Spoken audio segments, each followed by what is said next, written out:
एक गांव में गोविंद और सुजाता नाम के पति पत्नी रहते थे। दोनों मिलके उनके खेत की जमीन साफ करके फसल डालने के लिए गांव वालों से पैसे पूछ के थक कर घर आते हैं। दोनों निराशा से घर के बाहर बैठते हैं।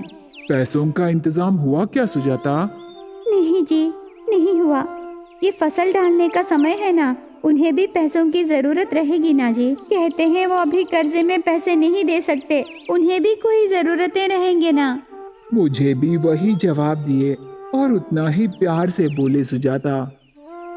तो अब हम क्या करें जी? तेरे गहने हैं ना, पास गांव में गहने गिरवी रखे गुरुमूर्ति के पास उन्हें गिरवी रखेंगे। पैसे लाकर फसल डालेंगे। फसल हाथ आने के बाद पैसे भर के गहने ले लेंगे। क्या कहोगी सुजाता? ये आइडिया तो बहुत अच्छा है जी, पर गुरुमूर्ति के पास इंटरेस्ट ज्यादा है ना। हाँ सुजाता, पर यहाँ आसपास उसके सिवाय और कोई इंटरेस्ट का व्यापार नहीं कर रहे हैं ना। कोई दूसरा रास्ता भी नहीं है, हमें उसी के पास जाना होगा। ठीक है जी, मैं जाके गहनों का बॉक्स लाती हूँ। ऐसे कह के वहाँ से उठ के घर के अंदर आती है सुजाता।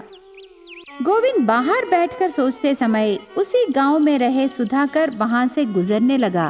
तब सुधाकर ने गोविंद, पैसे पूछने घर आए क्या? ऐसे पूछने पर गोविंद वहाँ से उठ के उसके पास जाता है। हाँ सुधाकर भैया, तुम बाहर गए करके भाभी बोली, क्या तुम अभी अभी घर आए हो भैया?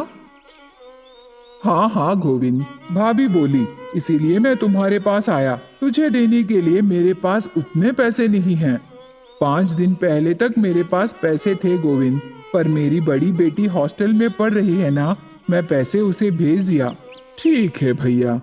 ऐसे कह के सुधाकर वहाँ से चला जाता है। इतने में घर में से सुजाता गहनों का बॉक्स लेके बाहर आती है। गोविंद सुजाता के पास आता है। दोनों मिलके बॉक्स खोल के उसमें रहे गहने देखकर गिनते हैं। संभाल के जाइए जी, जंगल के रास्ते से जाने से आप वहाँ जल्दी से जा सकते हो। वैसे आप कैसे जाओगे? जंगल के रास्ते से ही चला जाऊंगा सुजाता। ऐसे कह के गहनों का बॉक्स लेकर गोविंद घर से निकल के गांव के पास रहे जंगल के रास्ते से पैदल जाकर पास गांव में रहे गुरुमूर्ति से मिलता है। उसके गहनों के बॉक्स उसे देता है। गुरुमूर्ति उन गहनों को गौर से परीक्षा करके गोविंद को उसके बदले में पैसे देता है। गोविंद वो पैसे लेकर खुश होके जंगल के रास्ते से घर वापस आकर सुजाता को थोड़े पैसे देता है। बाकी पैसे लेकर शहर जाता है।